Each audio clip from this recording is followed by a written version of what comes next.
partnerkan. Allah itu kan Maha Esa. Jadi Allah itu tidak suka dengan dipartnerkan. Dipartner, jadi sekutukan. Ada pembanding, ada yang setara. Setara. Jadi contoh misalnya, orang-orang Arab Mekah Quraisy di masa Nabi Muhammad SAW, kalau kita ambil yang lebih dekat dengan kita ya, Nabi Nuh kan jauh. Jadi orang-orang Mekah itu, mereka kalau ditanya, siapa yang menciptakan langit dan bumi?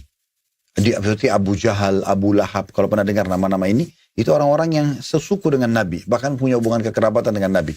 Allah bilang dalam Al-Quran, wa idza sa'altahum, hai Muhammad, kalau kau tanya mereka, man khalaqas samawati wal ard, siapa yang ciptakan langit dan bumi? La yaquluna Allah.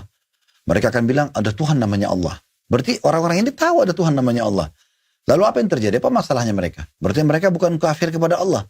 Mereka syirik, menyekutukan Allah. Lalu ditanya, kenapa kamu sembah berhala-berhala ini? Untuk apa kamu datangkan berhala di rumah kamu? Orang-orang Mekah dulu tuh buat patung, beli patung di pasar, atau dia buat, taruh di rumahnya. Dia anggap itu perantara antara dia sama Allah. Harus ada doa dulu di patung ini, baru sampai kepada Allah. Atau doa di patungnya, atau doa untuk patungnya yang dianggap Tuhan. Ya. Saya nyampe kalau itu.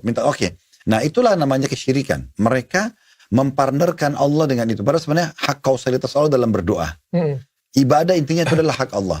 Orang-orang Mekah dulu, mereka kalau ditanya, lalu kenapa kamu sembah berhala-berhala ini? Allah bilang dalam Al-Quran, ma na'buduhum illa liyuqarribuna ilallahi zulfa. Kami gak sembah berhala ini kecuali kami jadikan perantara antara kami sama Allah. Tadi itu. Nah itu yang membuat akhirnya lahir kesyirikan. Dan syirik ini ada dua dalam agama Islam, ada namanya syirik besar, ada syirik kecil. Syirik besar itu seperti contoh, kita betul-betul mempartnerkan Allah dengan makhluk. Orang-orang Mekah dulu itu mereka kalau menyembelih hewan, mereka bilang ini setengahnya untuk Allah, setengahnya buat patung kami. Betul-betul dibagi mereka. Kesyirikan, mempartnerkan Allah. Mereka kalau berdoa, mereka minta sama Allah, mereka juga minta sama patung-patung mereka. Bahkan mereka lebih yakin dengan patung mereka yang tidak bisa ngomong.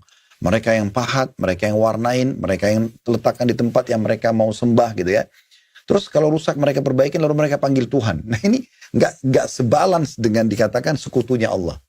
Makanya Allah sangat murka dengan perbuatan kesyirikan itu. Itu syirik besar. Iya.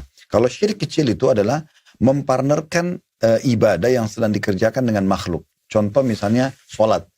Kalau Dr. Richard lagi sholat, terus kemudian di sebelah misalnya ada presiden.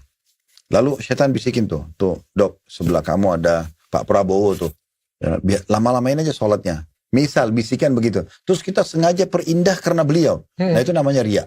Itu syirik juga. Itu syirik juga? Lah iya. Karena harusnya sholat murni untuk Allah. Nggak boleh dipartnerkan sama manusia. Sekarang orang bersedekah nih. Kasih orang miskin. Setan langsung tunggangin tuh. Tuh orang lagi liatin kamu. Tuh tunggu sebentar. Nanti dilihat orang baru sedekah. Misal. Jadi dia akhirnya sedekah itu adalah ibadah. Tapi dia ikutkan keinginan untuk dipuji oleh manusia. Nah jadi riya. Nah ini namanya syirik, tapi ini syirik kecil. Itu namanya syirik juga? Iya. Kalau syirik besar saya paham, absolut deh kita bilang ya. Kalau syirik kecil ini kan terlalu bias ya, terlalu banyak ya Pak Ustadz ya artinya ya? Ya memang kata Nabi SAW,